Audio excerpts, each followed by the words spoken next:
بسم اللہ الرحمن الرحیم۔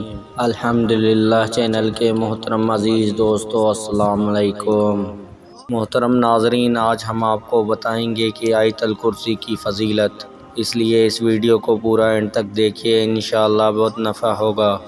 محترم ناظرین، ابو امام رضی اللہ عنہ روایت کرتے ہیں کہ رسول اللہ صلی اللہ علیہ وآلہ وسلم نے فرمایا، جس شخص نے ہر فرض نماز کے بعد آیت الکرسی پڑھی، اس کو جنت میں داخل ہونے سے موت کے سوا اور کوئی چیز روکنے والی نہیں۔ یہ حدیث ہر فرض نماز کے بعد آیت الکرسی پڑھنے کی فضیلت بیان کرتی ہے۔